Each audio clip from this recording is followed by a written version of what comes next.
Adam von Trott zu Solz, el diplomático que perdió a sus amigos. Capítulo 1. El aristócrata cosmopolita. Adam von Trott zu Solz nació el 9 de agosto de 1909 en Potsdam, cerca de Berlín. Era hijo de una familia aristocrática con tradición de servicio público. Su padre era ministro de Educación de Prusia, su abuelo había sido funcionario gubernamental distinguido. Pero la familia Trott era diferente de muchas familias aristocráticas prusianas.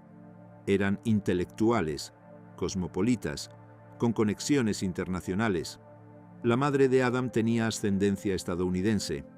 La familia valoraba la educación, los idiomas, la exposición a culturas diferentes. Adam creció hablando alemán, inglés y francés con fluidez. Leyó ampliamente filosofía, literatura, historia. Era estudiante brillante con curiosidad insaciable sobre el mundo más allá de Alemania. En 1927, con 18 años, Adam comenzó a estudiar Derecho en la Universidad de Múnich. Luego continuó en Gotinga y Berlín. Pero lo que realmente formaría su visión del mundo no sucedió en Alemania, sino en Inglaterra.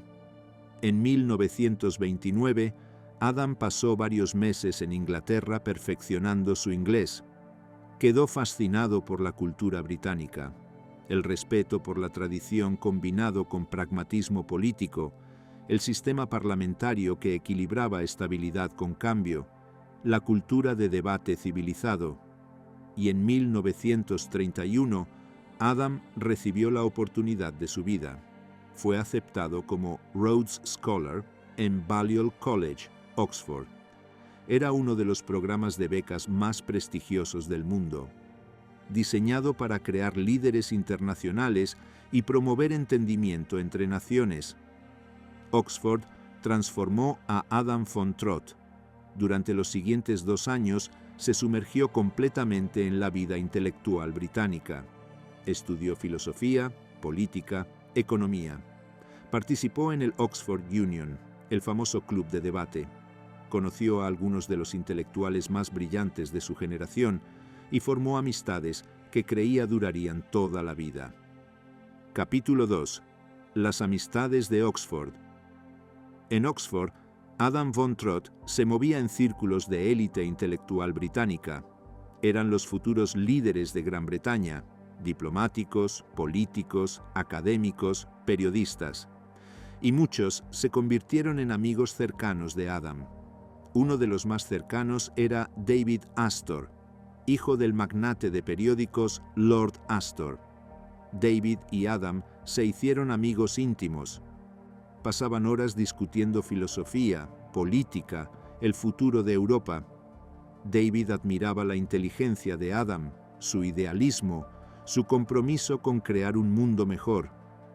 Otro amigo cercano era Isaiah Berlin, el brillante filósofo que se convertiría en una de las mentes más importantes del siglo XX.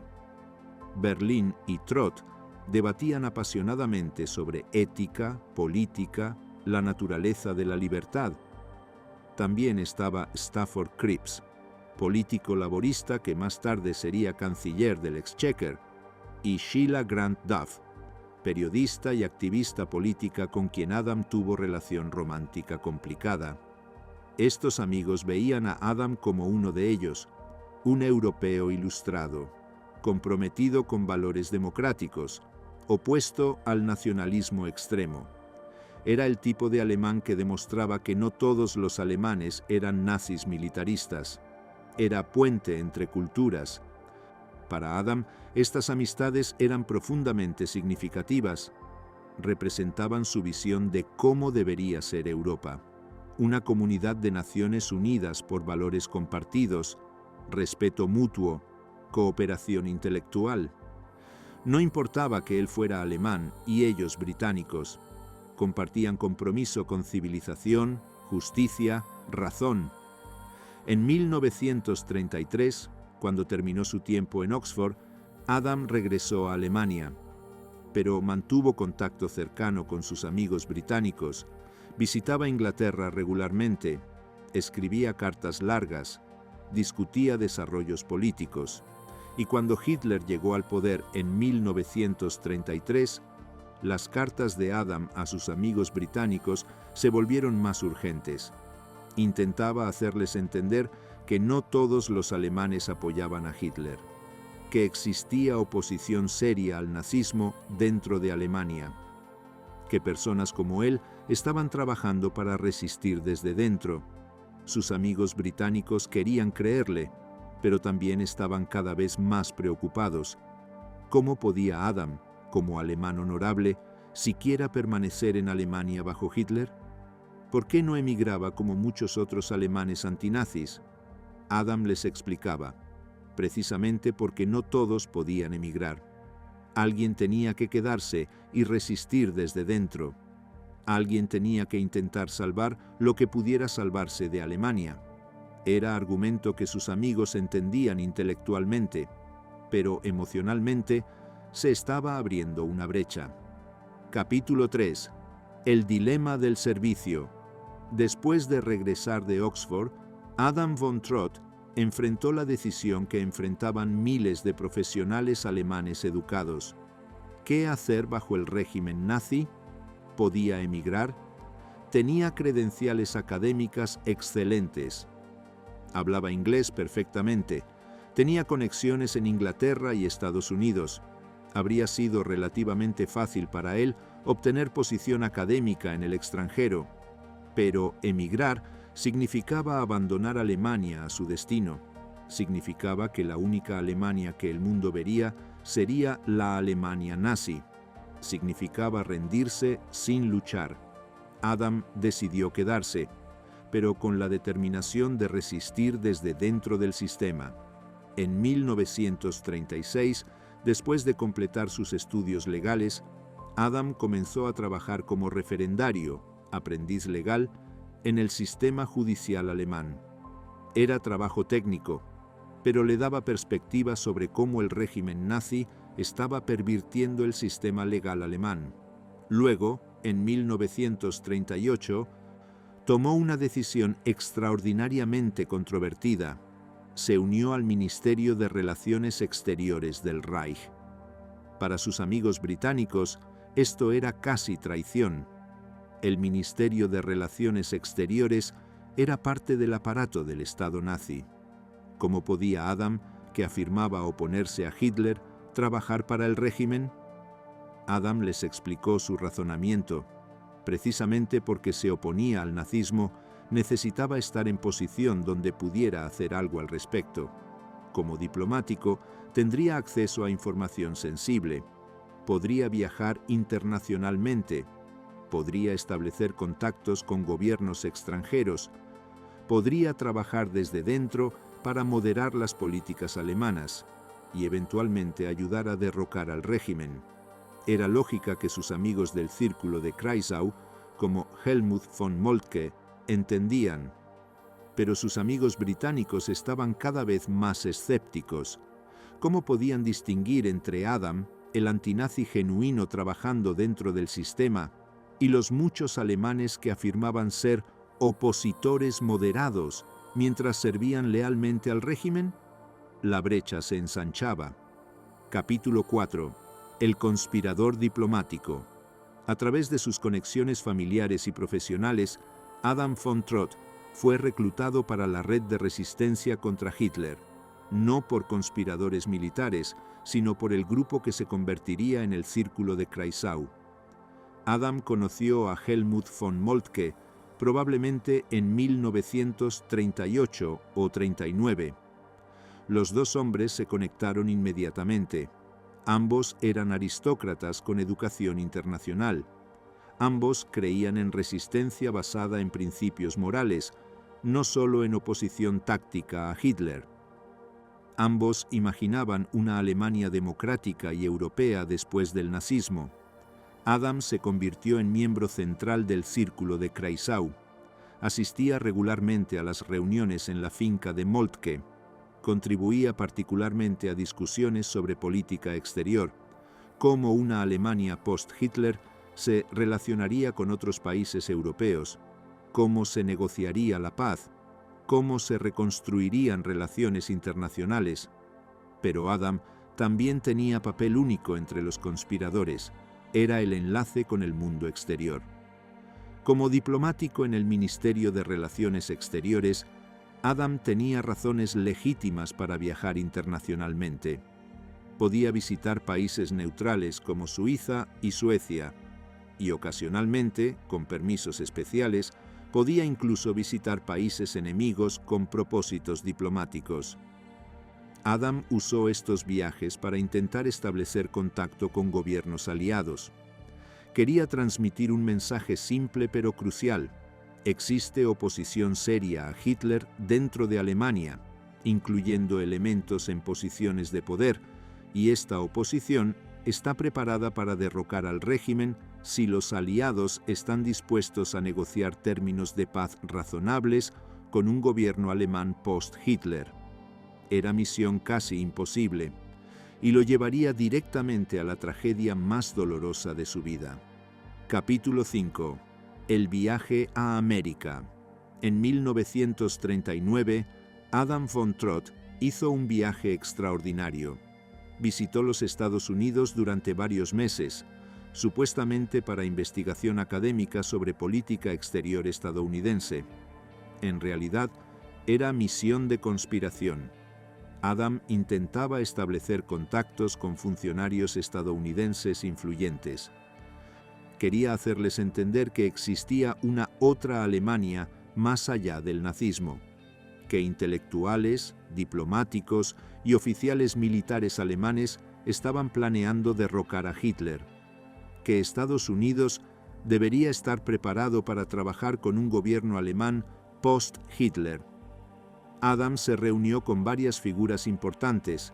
Habló con Felix Frankfurter, juez de la Corte Suprema, con funcionarios del Departamento de Estado, con periodistas influyentes, con académicos en universidades prestigiosas. Pero las reuniones fueron decepcionantes. Los estadounidenses eran educados pero escépticos. Hacían preguntas difíciles. Si esta oposición es tan fuerte, ¿por qué no han hecho nada todavía? ¿Cómo sabemos que no eres simplemente agente de propaganda nazi? ¿Por qué deberíamos confiar en diplomático que trabaja para el Ministerio de Relaciones Exteriores de Hitler? Adam intentaba explicar las complejidades, que derrocar a Hitler requería coordinación cuidadosa, que necesitaban asegurarse de que los militares cooperarían, que necesitaban saber que los aliados negociarían con un gobierno alemán post-Hitler. Pero cuanto más explicaba, más parecía estar haciendo excusas. Los estadounidenses escuchaban educadamente y luego no hacían nada. La parte más dolorosa del viaje fue reunirse con sus antiguos amigos de Oxford, que ahora estaban en Estados Unidos. Algunos lo recibieron calurosamente, otros fueron fríos, distantes, claramente incómodos. El problema fundamental era este: Adam estaba atrapado en posición imposible. Para ser efectivo como conspirador, necesitaba permanecer dentro del sistema nazi, trabajar en el Ministerio de Relaciones Exteriores, viajar con pasaporte diplomático alemán, pero precisamente porque hacía estas cosas, parecía colaborador con el régimen que afirmaba oponerse. Era dilema sin solución, y se volvería mucho peor.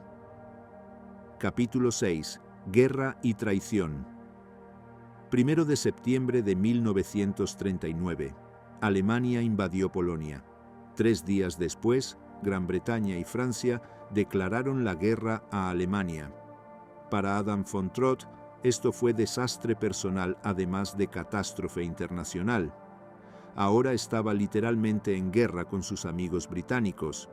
El país que amaba y donde había pasado algunos de los años más felices de su vida, era ahora el enemigo de Alemania. Pero Adam también vio esto como oportunidad. Con Hitler llevando a Alemania a guerra catastrófica, seguramente más alemanes se darían cuenta de que tenía que ser detenido. Seguramente los aliados estarían más dispuestos a trabajar con la oposición alemana ahora. Adam continuó sus intentos de establecer contacto con los aliados, En 1940 hizo viaje a Suiza, donde se reunió con contactos británicos. Les transmitió información sobre la oposición alemana.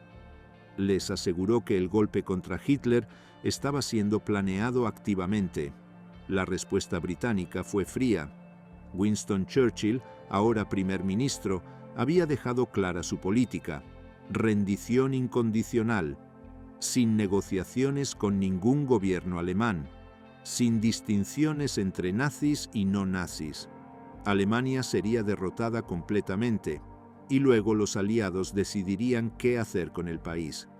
Para Adam, esta política era devastadora. Significaba que incluso si la oposición alemana lograba derrocar a Hitler, los aliados tratarían al nuevo gobierno alemán como enemigo. Significaba que no había incentivo para que alemanes arriesgaran sus vidas conspirando contra Hitler, porque los aliados no ofrecían esperanza de términos de paz razonables. Y significaba que Adam estaba arriesgando su vida para establecer contactos que no llevaban a ninguna parte.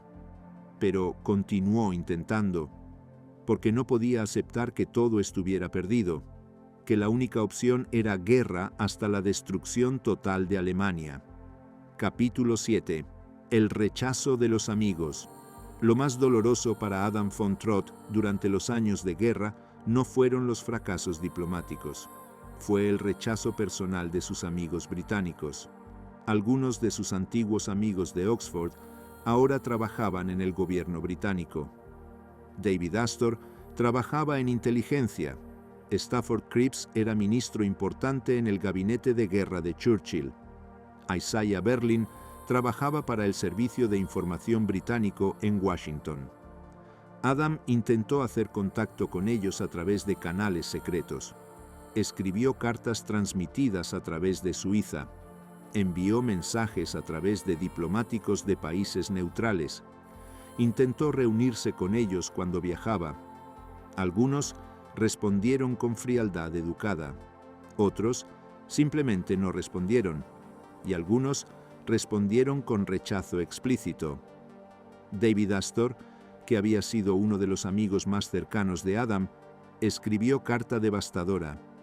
Decía que ya no podía mantener amistad con alguien que trabajaba para el gobierno nazi, que incluso si Adam afirmaba ser antinazi, su posición en el Ministerio de Relaciones Exteriores lo hacía colaborador.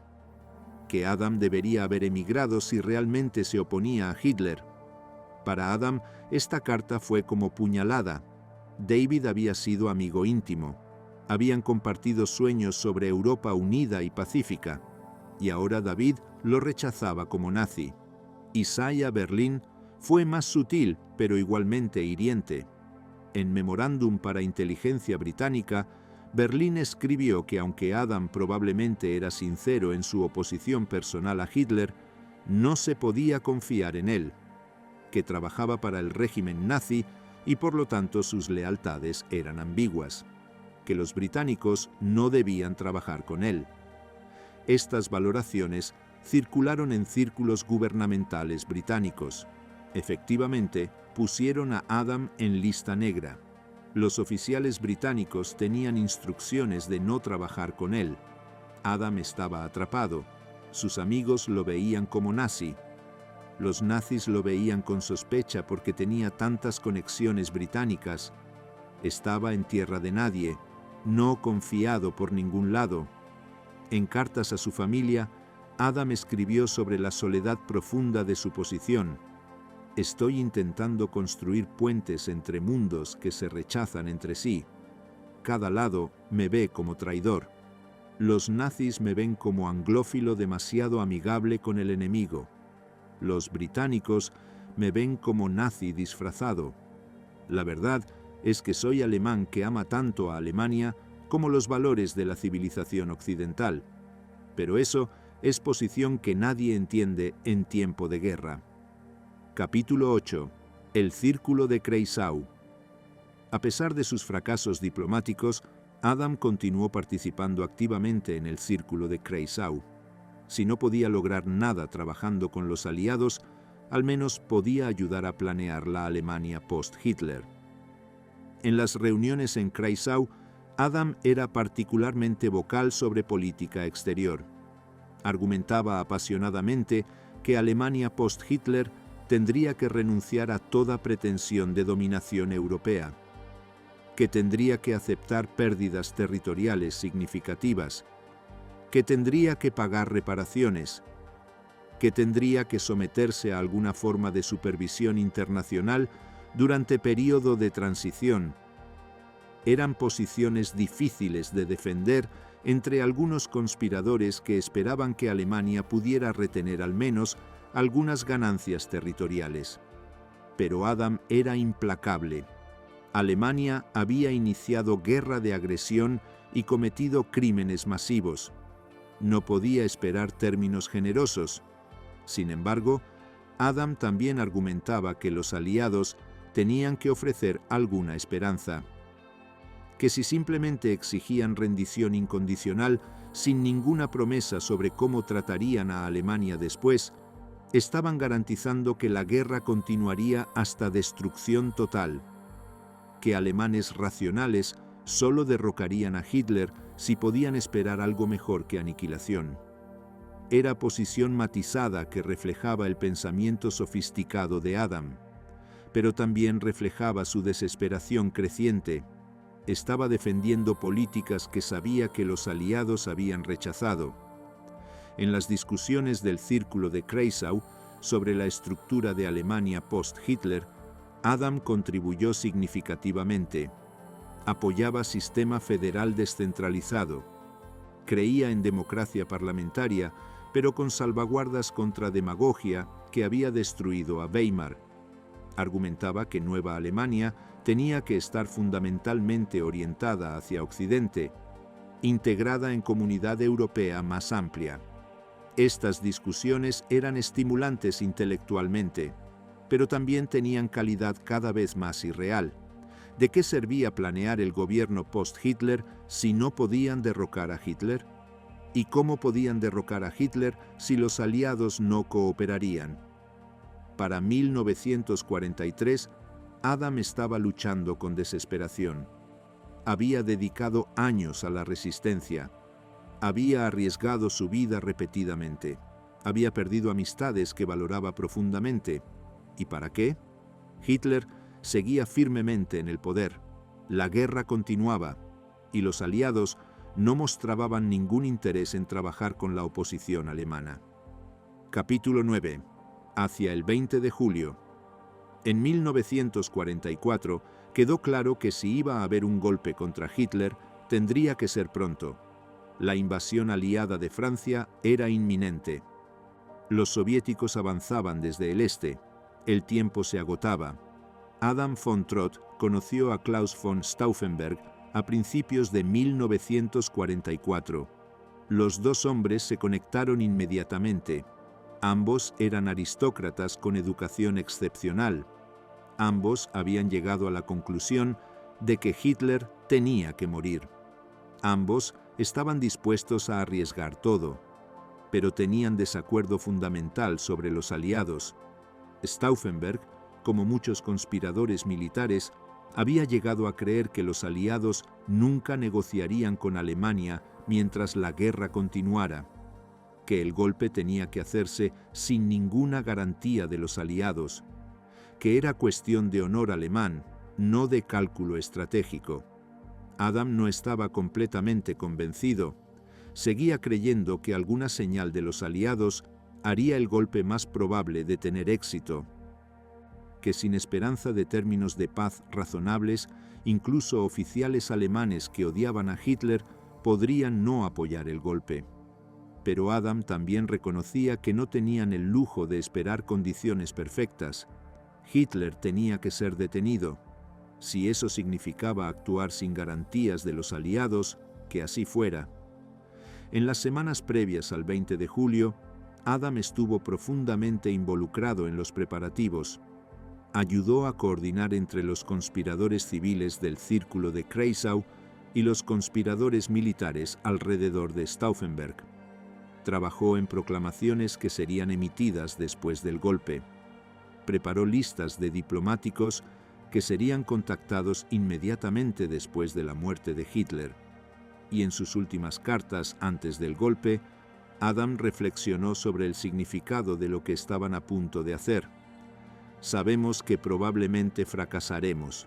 Las probabilidades están contra nosotros, pero debemos intentarlo de todos modos, porque el intento mismo tiene valor, porque debemos demostrar que no todos los alemanes aceptaron a Hitler, que hubo resistencia, que hubo honor alemán incluso en los años más oscuros.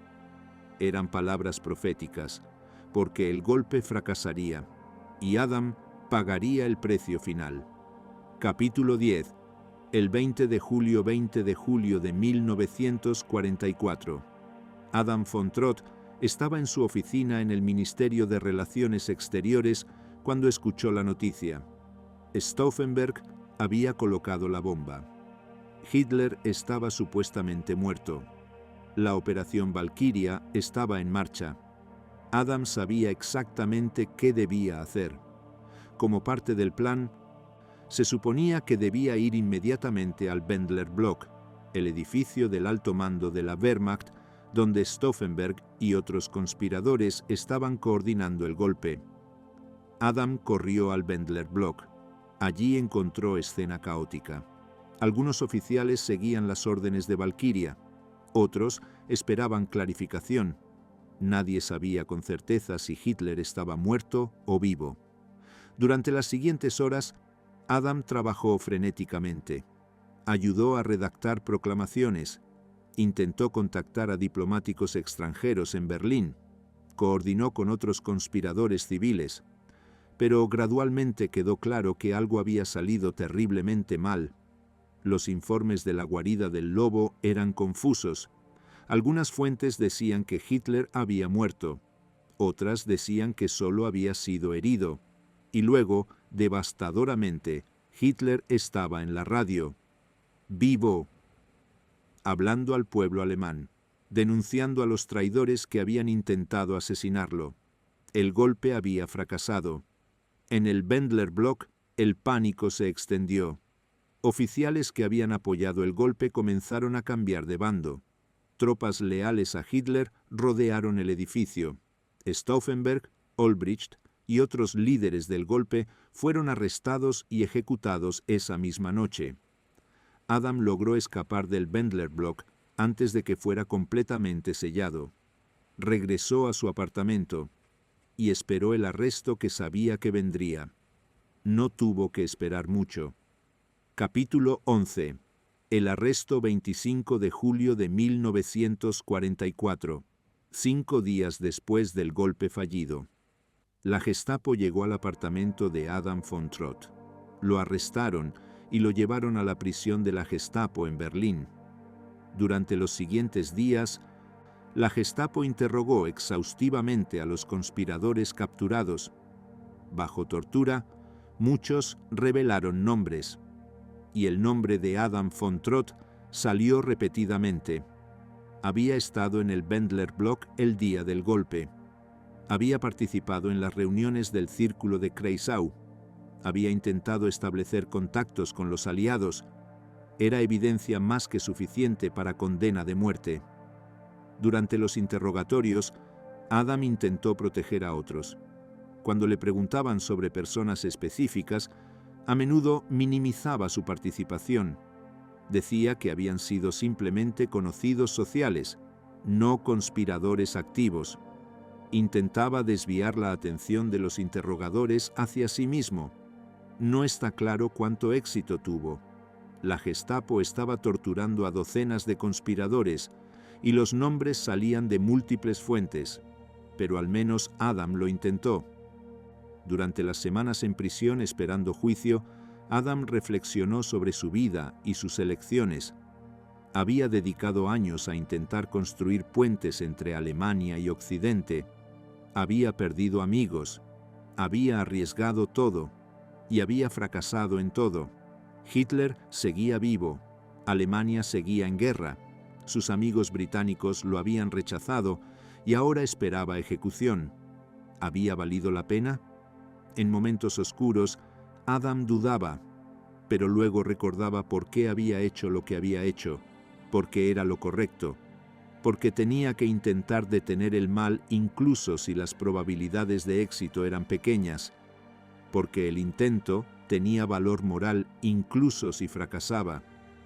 En carta final a su madre desde prisión, Adam escribió: «No lamento las elecciones que hice. Intenté servir a Alemania de la mejor manera que pude. Si eso es traición según las leyes nazis, entonces soy traidor, pero creo que la historia me juzgará de manera diferente». Capítulo 12. El juicio 15 de agosto de 1944. Adam von Trott fue llevado ante el Volksgerichtshof para juicio. El juez presidente era, como siempre en estos casos, Roland Freisler, y como siempre, el juicio era teatro de propaganda diseñado para humillar a los acusados antes de ejecutarlos. Freisler comenzó gritando a Adam, lo llamó traidor. Le preguntó cómo se atrevía a trabajar en el Ministerio de Relaciones Exteriores mientras conspiraba contra el Führer. Le preguntó sobre sus contactos con británicos y estadounidenses. Adam intentó mantener su dignidad. Admitió que había conspirado contra Hitler, pero explicó sus razones. Hitler estaba llevando a Alemania a la destrucción. El régimen nazi estaba cometiendo crímenes masivos. Hombres de conciencia tenían el deber de resistir. Freisler lo interrumpió con gritos. Llamó a Adam traidor no solo a Alemania, sino a su clase. «Tú, un aristócrata, un von Trott, y traicionas al Führer que está salvando a Alemania». Adam respondió con calma: «Mi familia ha servido a Alemania durante generaciones. Continúo esa tradición de servicio, pero servicio a Alemania no significa servicio a Hitler. Significa servicio a los verdaderos intereses del pueblo alemán, y esos intereses requieren el fin del régimen nazi». Era respuesta extraordinariamente valiente y completamente inútil. El veredicto estaba predeterminado. Adam von Trott fue declarado culpable de alta traición y sentenciado a muerte por ahorcamiento. Después de la sentencia, Adam fue devuelto a su celda para esperar la ejecución. Capítulo 13. Las últimas horas. En sus últimos días, Adam von Trott escribió cartas finales a su familia, a su madre, a sus hermanos, a su esposa Clarita y sus 2 hijas pequeñas. Las cartas son notables por su serenidad. Adam no expresaba autocompasión o amargura. En cambio, reflexionaba sobre el significado de su vida y su muerte. A su madre escribió: «He intentado servir a Alemania lo mejor que pude, no de la manera que la familia Trott tradicionalmente ha servido, con espada o pluma en servicio gubernamental convencional, sino oponiéndome a quienes gobernaban Alemania porque estaban destruyéndola. Si eso es traición, estoy orgulloso de ser traidor». A su esposa escribió sobre su amor por ella y las niñas, sobre su esperanza de que ellas entenderían algún día por qué había hecho lo que había hecho, sobre su convicción de que Alemania sobreviviría al nazismo y se convertiría en nación democrática, y en reflexión final sobre sus intentos de establecer contacto con los aliados, Adam escribió: «Fracasé en convencer a mis antiguos amigos británicos de que la oposición alemana era real. Esa es mi gran tristeza, no porque importe para mí personalmente ahora, sino porque esa incomprensión prolongó innecesariamente la guerra y la destrucción. Si los aliados hubieran trabajado con la oposición alemana, ¿cuántas vidas podrían haberse salvado? Pero no debía ser, y debo aceptar que mi vida termina sin lograr lo que esperaba lograr». Era epitafio honesto y doloroso. Capítulo 14. Plötzensee, 26 de agosto de 1944. Adam von Trott zu Solz fue llevado de su celda a la prisión de Plötzensee para ejecución. El método era el mismo que había sido usado para cientos de otros conspiradores. ahorcamiento lento con alambre delgado o cuerda. Los nazis habían instalado ganchos de carne en viga. Los prisioneros eran colgados de estos ganchos y se les dejaba estrangularse lentamente. Podía tomar varios minutos morir. Los detalles exactos de la ejecución de Adam no están completamente documentados. Lo que sabemos es que fue ejecutado junto con varios otros conspiradores ese día, que el proceso era deliberadamente doloroso, que los nazis filmaban las ejecuciones para Hitler. Adam von Trott zu Solz murió a la edad de 35 años. Había conspirado contra Hitler durante 5 años. Había arriesgado todo para intentar construir puentes entre Alemania y Occidente. Había perdido las amistades que más valoraba. Había dedicado su vida a visión de Europa unida y pacífica, y murió 9 meses antes del fin de la guerra, tan cerca de la victoria que había trabajado tan duro para lograr, pero no lo suficientemente cerca para verla. Su cuerpo fue cremado, las cenizas fueron esparcidas. Los nazis no querían que hubiera tumba donde simpatizantes pudieran reunirse, pero no pudieron borrar su memoria o las preguntas dolorosas que su vida planteaba. Capítulo 15. Los amigos después. Después de la guerra, los antiguos amigos británicos de Adam von Trott tuvieron que confrontar lo que habían hecho. David Astor, que había rechazado la amistad de Adam durante la guerra, fue devastado cuando supo de su ejecución. Se dio cuenta de que Adam había estado diciendo la verdad todo el tiempo, que realmente había sido parte de resistencia seria contra Hitler, que había muerto intentando derrocar al régimen nazi. Astor pasó el resto de su vida intentando compensar. Escribió artículos sobre la resistencia alemana, dio conferencias defendiendo la memoria de Adam. Argumentaba que los aliados habían cometido error trágico al rechazar trabajar con la oposición alemana. Isaiah Berlin también expresó remordimiento. En memorias posteriores, Berlin admitió que había juzgado mal a Adam, que sus evaluaciones de inteligencia habían sido injustas, que Adam había sido genuino conspirador contra Hitler que merecía apoyo aliado, no rechazo. Sheila Grant Duff, quien había tenido relación romántica con Adam, escribió libros sobre él después de la guerra. A German of the Resistance, The Last Letters of Count Helmuth James von Moltke. Intentaba explicar al público británico quién había sido realmente Adam. Que no había sido nazi disfrazado, sino héroe trágico que había intentado salvar tanto a Alemania como a Europa del nazismo. Pero estos reconocimientos posteriores no cambiaron el hecho fundamental. Cuando Adam más necesitaba apoyo de sus amigos, cuando estaba arriesgando su vida intentando derrocar a Hitler, ellos lo habían rechazado. Lo habían tratado como enemigo en lugar de aliado. Era tragedia shakespeariana. El hombre atrapado entre dos mundos, rechazado por ambos, muriendo por causa en la que creía, pero sin ver victoria. Capítulo 16. El legado. Adam von Trott zu Solz es figura compleja en la historia de la resistencia alemana. No tiene el perfil heroico claro de Stauffenberg, quien colocó la bomba. No tiene la simplicidad moral de Bonhoeffer, el pastor que murió por su fe. No tiene los diarios de Hassel o las cartas de Moltke, que proporcionan ventanas claras a su alma. En cambio, Adam es figura ambigua. Trabajó para el Ministerio de Relaciones Exteriores nazi mientras conspiraba contra Hitler. Viajó con pasaporte diplomático alemán mientras intentaba traicionar secretos alemanes. Mantuvo posición dentro del sistema que afirmaba oponerse. Esta ambigüedad ha llevado a debates continuos sobre Adam. Algunos lo ven como héroe sin ambigüedades, el hombre que arriesgó todo intentando derrocar a Hitler desde dentro.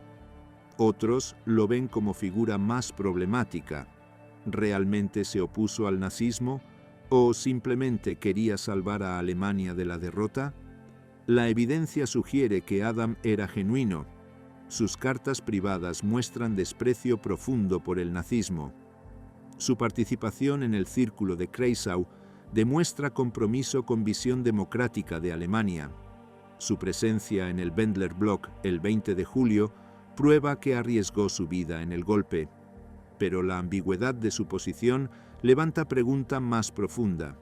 ¿Es posible resistir efectivamente el mal desde dentro de instituciones malvadas? ¿O trabajar dentro de esas instituciones inevitablemente te compromete, te hace cómplice en el mal que afirmas oponerse? Adam creía que resistencia desde dentro era no solo posible, sino necesaria, que alguien tenía que permanecer en posiciones de influencia para trabajar por cambio, que emigración total de personas decentes dejaría al país completamente en manos de los nazis. Sus críticos argumentaban que permanecer dentro del sistema, incluso mientras conspirabas contra él, era moralmente comprometedor, que le prestabas legitimidad al régimen con tu participación. Es debate sin resolución fácil, y es debate que resuena más allá del caso específico de Adam. Se aplica a cualquiera que enfrenta la pregunta: ¿cómo resistes tiranía cuando trabajas dentro del aparato de la tiranía? Capítulo 17. La Europa que Adam imaginó. En la Alemania de posguerra, y particularmente en el proceso de integración europea, la visión de Adam von Trott eventualmente se realizó, aunque de maneras que él nunca vivió para ver. Adam había imaginado Europa unida no mediante conquista alemana, sino mediante cooperación voluntaria entre naciones democráticas. Había argumentado que Alemania tenía que renunciar a ambiciones de dominación y convertirse en socio igual en Comunidad Europea. Esta visión era ridiculizada durante la guerra. Mientras Hitler conquistaba Europa, la idea de Alemania como socio democrático pacífico parecía fantasía absurda. Pero después de la guerra, fue exactamente lo que sucedió. La República Federal de Alemania se convirtió en democracia. Se integró en estructuras europeas, primero la Comunidad Europea del Carbón y del Acero, luego la Comunidad Económica Europea, eventualmente la Unión Europea. La Alemania que Adam había imaginado, una Alemania democrática e integrada en Europa Occidental, se hizo realidad. Y los vínculos entre Alemania y Gran Bretaña, que Adam había intentado preservar durante la guerra, fueron reconstruidos. No fácilmente, no rápidamente, pero eventualmente las dos naciones se convirtieron en aliados y socios. En Oxford, donde Adam había pasado algunos de los años más felices de su vida, hay ahora memorial para él. Una placa conmemorativa en Balliol College recuerda a este Rhodes Scholar que murió resistiendo la tiranía. Estudiantes alemanes y británicos estudian juntos allí hoy, viviendo la visión de entendimiento internacional que Adam había valorado tan profundamente. Es vindicación imperfecta. Adam no vivió para ver nada de esto. Murió creyendo que había fracasado en su misión. Murió rechazado por los amigos que más valoraba. Murió sin saber que su visión de Europa eventualmente se realizaría, pero se realizó, y eso es su legado. Epílogo. El diplomático que perdió a sus amigos. Adam von Trott zu Solz murió solo, rechazado por sus amigos británicos, ejecutado por los nazis, sin saber si su vida había significado algo, pero décadas después, cuando el dolor de la guerra se había desvanecido lo suficiente como para permitir reflexión honesta, quedó claro que Adam había sido exactamente lo que afirmaba ser: un alemán honorable intentando desesperadamente salvar a su país del nazismo. Sus antiguos amigos llegaron a entenderlo. David Astor dedicó años a honrar la memoria de Adam. Isaiah Berlin reconoció que había juzgado mal. El establishment británico admitió, calladamente, que había cometido error al rechazar trabajar con la oposición alemana. Estas admisiones llegaron demasiado tarde para Adam, pero no llegaron demasiado tarde para la historia, porque la historia de Adam von Trott enseña lección crucial sobre resistencia a la tiranía, que es extraordinariamente difícil, que requiere no solo coraje físico para arriesgar tu vida, sino coraje moral para mantener tus principios cuando todos te malinterpretan, que puedes hacer todo correcto y aún así fracasar, que puedes dar tu vida por causa justa y aún así morir sin ver victoria. Pero también enseña que el intento importa, que resistir el mal tiene valor incluso cuando fracasas, que mantener tu humanidad y tus principios en tiempos oscuros es victoria en sí misma, incluso si no logras victoria política.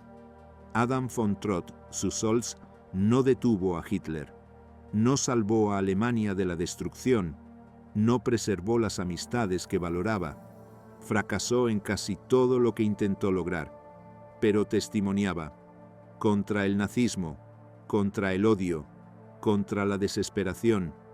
Testimoniaba que otra Alemania era posible, que alemanes podían oponerse a Hitler, que los valores de civilización occidental eran universales, no propiedad exclusiva de alguna nación, y ese testimonio sobrevivió a través de las cartas que escribió, a través de los recuerdos de quienes lo conocieron, a través del reconocimiento final de sus amigos de que habían estado equivocados al rechazarlo.